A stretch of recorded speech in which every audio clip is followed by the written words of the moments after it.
Much for that. Now, many of the most important moments in Dr. King's life, they were captured by photographers and cameramen. But perhaps the most important moment in his life, the moment he awoke to his life's calling, that was not caught on camera. It began with a terrible event 71 years ago at a place called Moore's Ford, 50 miles east of Atlanta. Our Keith Whitney joins us now with more on this pivotal event. Keith?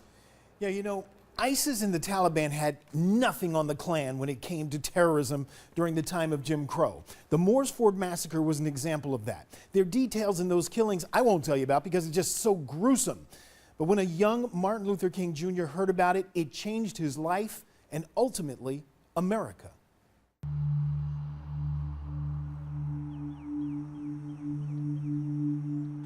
The journey to justice can be a long and unforgiving road that never seems to end. You can find such a road here in Monroe, Georgia, that stretches more than 70 years back in time to the massacre on the Moore's Ford Bridge, where 4 African Americans were lynched for voting. He brought them here to the Moore's Ford Bridge and delivered them to over 200 mobsters in the Ku Klux Klan. They were all over this area, 200 people in the Ku Klux Klan and other racist hate groups. The victims were 2 married couples, the Dorseys and the Malcolms. Dorothy Malcolm was 7 months pregnant. And they snatched them out of the car, they beat them, they shot them, and they lynched them right here at the Moore's Ford Bridge. Every year, civil rights activist Tyrone Brooks comes back to this place to stage marches and reenactments of the atrocity. He said for many, many years, the rope remained up in the trees as a warning signal to the African-American community to stay away from the polls, to stay out of the civil rights movement, to stop your marches, stop your picketing.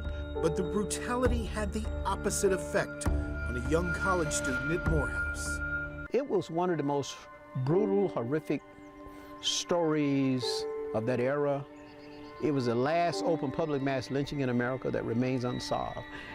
Dr. Martin Luther King Jr. was so outraged. As a 17-year-old student at Morehouse College, he began to write letters to the president, members of Congress, law enforcement, the media.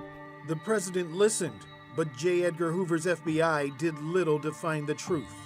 Brooks says King remained haunted by Moore's Ford all his life, and ironically was headed here the very night he was killed. Brooks waited at the airport for the plane that never came. And I heard Walter Cronkite say, "Ladies and gentlemen, Dr. Martin Luther King Jr. is dead." Keith, I began to cry like a baby. I mean, I was just uncontrollable crying. Brooks says many years later, an anonymous law enforcement source told him that James Earl Ray had stopped in Walton County to meet with members of the Dixie Mafia, who may have been part of the killing crew that murdered King. We never knew that James Earl Ray made a visit to Walton County in 1968, just as we had left going to Memphis. He comes in through Georgia, and he comes to Atlanta, he goes through Social Circle Monroe. Strange twists of fate. Now, this Saturday at noon in Monroe, Brooks will lead a rally to commemorate the lynchings at the Moore's Ford Bridge.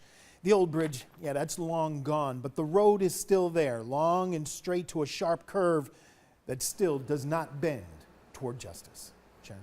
Wow, Keith, all these years later, and it is still